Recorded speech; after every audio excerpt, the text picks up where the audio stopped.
Halo, perkenalkan. Nama saya Hector Henmar Paung dari kelas 12 IPA 5, nomor absen 13.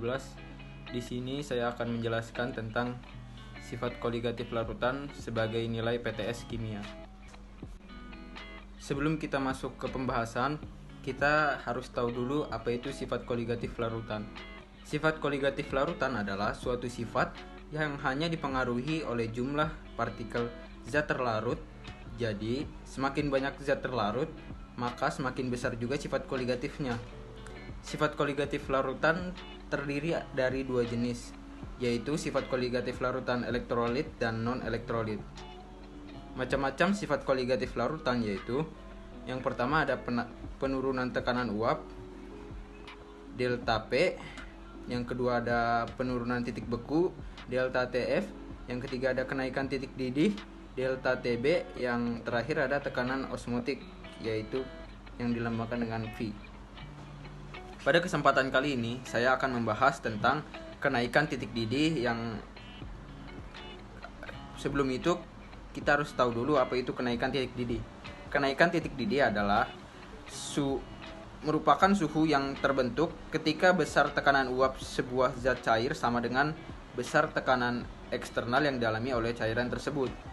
Atau mudahnya, titik didih juga dapat disebut sebagai kondisi ketika sebuah zat pelarut atau sebuah larutan berada pada kondisi mendidih yang menyebabkan terjadinya penguapan pada seluruh bagian zat pelarut atau larutan tersebut. Penerapan dalam kehidupan sehari-hari adalah ketika kita memasak air, tentu air akan mengalami proses pendidihan ketika mencapai titik didihnya.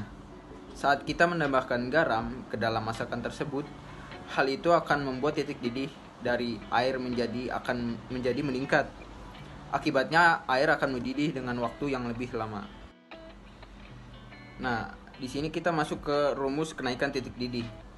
Rumus kenaikan titik didih kalau dia elektrolit itu delta TB sama dengan KB dikali M. Kalau dia non elektrolit, delta TB sama dengan KB dikali M dikali I. Delta TB itu kenaikan titik didihnya, KB itu tetapan titik didihnya, M-nya itu molalitas larutannya. Kita masuk ke dalam contoh soal kenaikan titik didih. Sebanyak 36 gram glukosa dengan MR 180 dilarutkan dalam 250 ml air. Bila KB air sama dengan 0,25 derajat Celcius per molal, hitunglah titik didih larutan glukosa tersebut.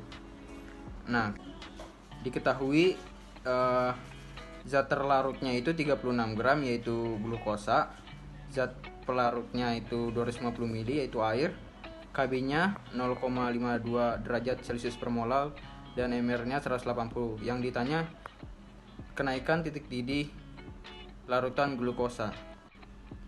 Jawab, kita masukkan ke rumus delta TB sama dengan KB dikali M. KB-nya itu kita tadi tahu 0,52. M itu masukin ininya lagi ada GR per MR kali 1000 dibagi Pi. GR-nya tadi kita udah tahu 36 gram terlarutnya, MR-nya 180, 1000 dibagi P pelarutnya 250.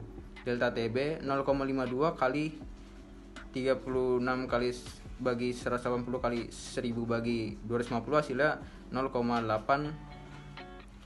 Delta TB-nya 0,52 kali 0,8 sama dengan 0,416 derajat Celcius per molal.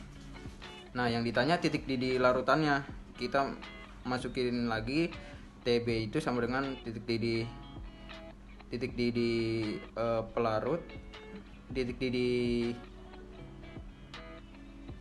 air ditambah delta TB. Titik didih air itu 100 derajat ditambah 0,416 sama dengan TB-nya 100,416 derajat Celcius per molal.